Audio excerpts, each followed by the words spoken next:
The all-important theme of Budget 2019, and welcoming on board Pranjul Bhandari from HSBC to talk a bit more about what the street is expecting, what HSBC particularly is setting their eyes on with respect to this year's interim budget. Pranjul, thank you so much for coming on board.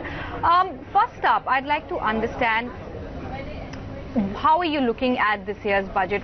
How critical is it? And most importantly, how do you expect the FY19 fiscal target to be met? How do you see the government maintaining it? And why I'm asking you is this because there are increasing concerns regarding the fiscal slippage because of the kind of farm SOPs and other incentives that the government has doled out.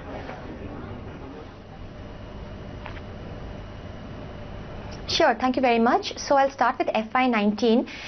We think the fiscal deficit target of 3.3% will be optically met. That's what we are going in with.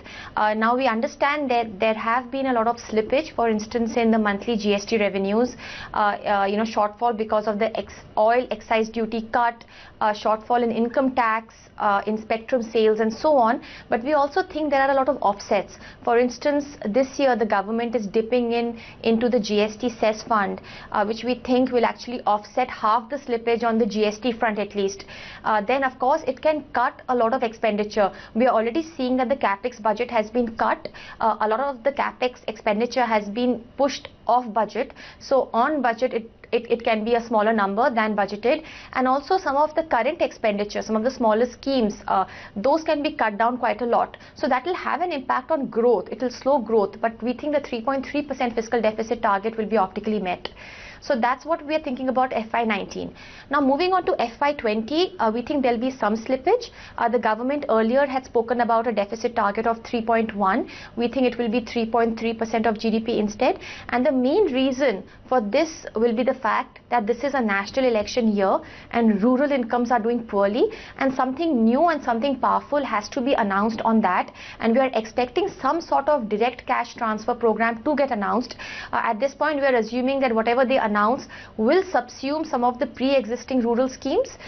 So the overall additional cost will not be too much. We are keeping it at 0.3% of GDP. That's about 750 billion rupees.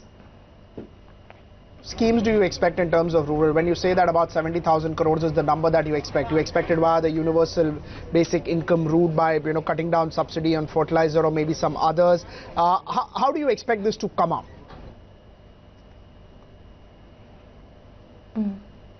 See, look, there are many ideas floating around, so it will be very hard for me to sort of come up with exactly what will happen.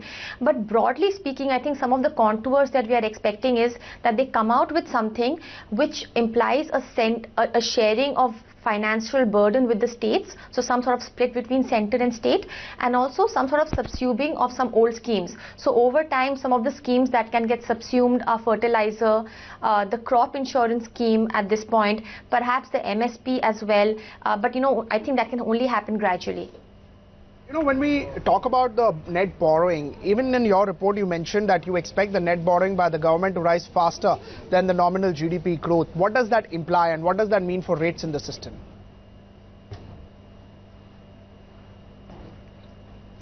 Well, look, yes, so we expect the gross market borrowing by the central government to be about 6.7 trillion this year, which will imply, a pretty 20% year-on-year growth, higher than our nominal GDP growth of 12%. And this, whenever we see borrowings rise faster than nominal GDP growth, it does put some pressure on the, on the bond markets. So, this year we think there's going to be some pressure on the bond market from that front. Of course, all eyes, I think after budget will be on the monetary policy. That can monetary policy step in to bring down some of the pressures on the bond market. Right. Pranjul, help us understand why you all are thinking or considering this interim budget as a critical one, because it's an interim one at the end of the day. What is making you so excited about the same?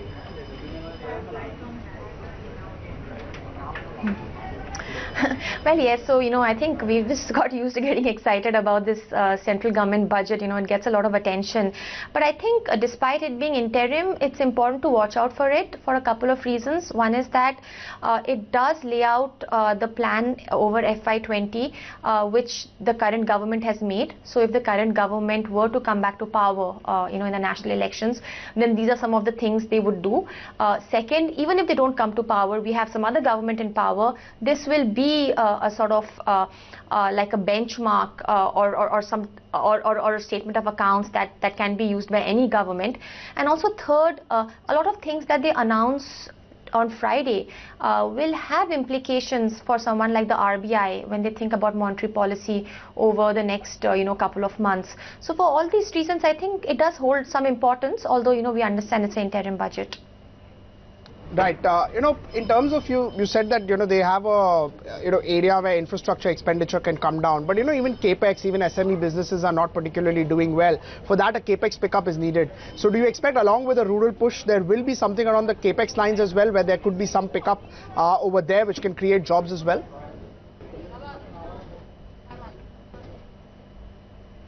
Well, look, I'm sort of extremely doubtful about the Capex budget rising in a big way. We are a country with limited revenues, and we can't do everything every time. At this point, it seems that rural is the focus, and I doubt it will leave out too much resources for Capex this year, which is unfortunate. But this is the truth, that we don't have money to do both rural and Capex in a meaningful way. So while I'm expecting a very small token increase in the Capex budget of about 0.1% of GDP in FY20, it definitely remains very small. Okay, Pranjul, just 2 more days to go. Let's wait and watch what finally transpires at this all-important interim budget to be presented on the 1st of February. Thank you so much for joining us and helping us understand what the street's expectations are. With that, we'll slip into a short break.